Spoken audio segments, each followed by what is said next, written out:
कपड़े धोने वाली बहू। शादी के पहले से ही विभा को कपड़े धोने का बड़ा शौक था। कभी नल के नीचे तो कभी तालाब के पास।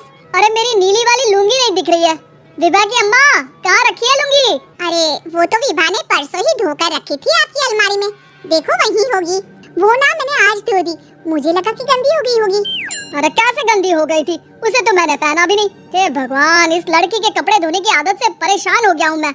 जितना तो घर में राशन नहीं आता उससे कहीं ज्यादा डिटर्जेंट पाउडर का खर्चा है। इसकी शादी करवा दो, शादी जाए अपने घर में ही करे काम, फिर चाहे घर के कपड़े धोने हो या पूरे गांव के।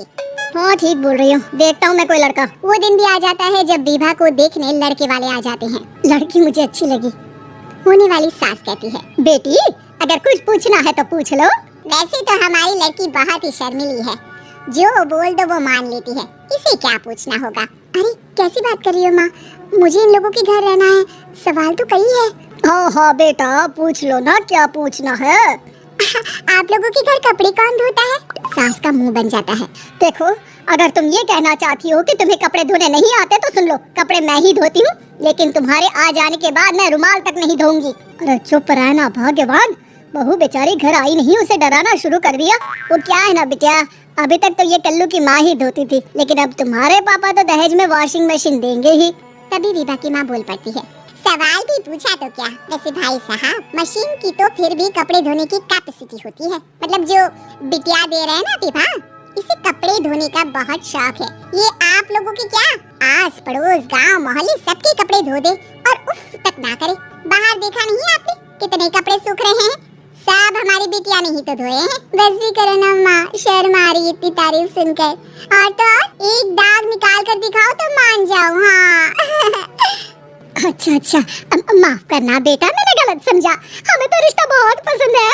और ऐसे जुड़ जाता है रिश्ता कपड़े धोने का शौक रखने वाली विभा का। उसकी शादी हो जाती है कोयला फैक्ट्री में काम करने वाले कल्लू के साथ। शादी के बाद अचानक विभा चिल्लाती हुई सास के पास आती है, सासू माँ, अरे सासू माँ कहाँ है आप?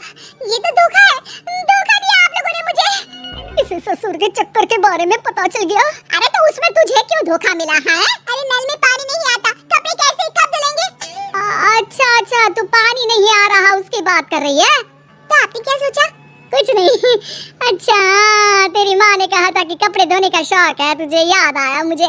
शौक बोलकर कपड़े धोने वाले मेरे जुनून को कम ना आके सासू माँ, कपड़ा धोना मेरा गुरूर है।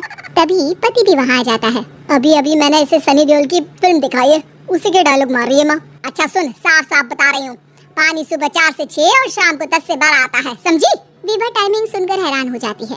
ये क्या भूतों का मोहल्ला है? सुबह 4 बजे उठकर कौन कपड़े धोता है? 4 बजे टंकी में पानी जाता है, फिर सारा दिन धोना ना, किसने मना किया? अरे कैसी बात कर रही है? 200 लीटर की टंकी में कितने कपड़े धो लूंगी मैं? सुबह ही उठ जाऊंगी मैं। अब क्या था, विभा सुबह 4 से लेकर रात के 12 बजे तक कपड़े ही धोती रहती। एक रोज सास पड़ोस से निकलकर कहीं जा रही होती है कि साथ वाली कहती है, हाँ कल्लू की माँ, जरा ये बताओ कि 2 साड़ी है, 2 ब्लाउज और एक पेटीकोट और एक नाड़ी वाला लंबा कच्छा। हाँ तो?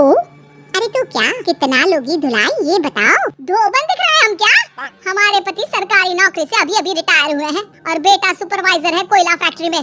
धोबन समझ रखा है हमें? हाय रे कल्लू की अम्मा, माफ कर दो, वो तो मोहल्ले में यही सब बता रहे थे कि तुमने बहू को कपड़ा धुलवाने के काम में लगा दिया है। सास को पड़ोसन की बात सुनकर गुस्सा आ जाता है। वो घर पहुंचती है जहां घर के बाहर ही इतने सारे कपड़े सूख रहे होते हैं जितने कि किसी धोबन के घर पर। अरे ओ कल्लू की दुल्हन, बाहर निकल। माँ जी यहीं आ जाओ, बाथरूम में चादर धो रहे हैं हम। अरे अभी हम धोते हैं, तुमको बाहर निकलो। ये आस पड़ोस वाले बोल रहे हैं कि हम बहू से कपड़े धुलवा कर उसे कपड़ा धोने वाली बना दिए हैं। अरे छोड़ो ना माँ जी, किन लोगों की बातों में आती हो? आस पास के लोगों का तो काम ही होता है कि वो किसी तरह सास बहू को लड़ा दे। बहू सारे घर के कपड़े धोती है, ये क्या कम है?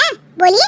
सास को भी लग जाता है कि वो बहू का ये सनकीपन नहीं छुड़वा सकती, इससे अच्छा है कि खुद ही चुप हो जाए। एक रोज सास और बहू मंदिर जाते हैं जहाँ सास की साड़ी वहाँ खड़ी भीख मांगने वाली से मिलती है। माँ जी क्या बात है, आपकी साड़ी उस भिखारन से कितनी मिल रही है ना? हाँ देखो तो दोनों की साड़ी मिल रही है। क्या बात है कल्लू की अम्मा, तुम खुद को तो अफसर की बीवी बताती हो और ऐसी सिंपल सी प्लेन साड़ी पहनकर घूमती हो। सिंपल और प्लेन नहीं है ये साड़ी। तो क्या सोने के धागे से फूल बने हैं? कुछ भी सासू माँ, कुछ भी। हाँ बने थे इस साड़ी में सोने के धागे से फूल। मेरे पति लेकर आए थे मद्रास से स्पेशली मेरे लिए 10,000 की। लगता है भाई साहब इस भिखारन के लिए भी सेम टू सेम साड़ी लेकर आए होंगे 10,000 की। सास उस वक्त कुछ नहीं कहती, लेकिन बहू के साथ घर आती है और अलमारी से एल्बम निकाल कर लाती है। ये साड़ी देख रही है, ये वही साड़ी है जिसे मैंने अभी पहना था। इस साड़ी में ये जो चमकदार फूल दिख रहे हैं ना, ये सोने के धागों से काढ़े गए हैं। लेकिन तू लोकल वॉशिंग मशीन ब्रश से घिस घिस कर सारे फूलों को निकाल कर साड़ी प्लेन कर दी। मुझे माफ कर दीजिए सासू माँ। और तो और, जब मैंने तुझे तेरी गलती के लिए कुछ नहीं कहा, लेकिन तूने तो सबके सामने मेरा मजाक ही बना दिया। क्यों? बहू को समझ में आ जाता है कि अब से उसका कपड़े धोना बाय।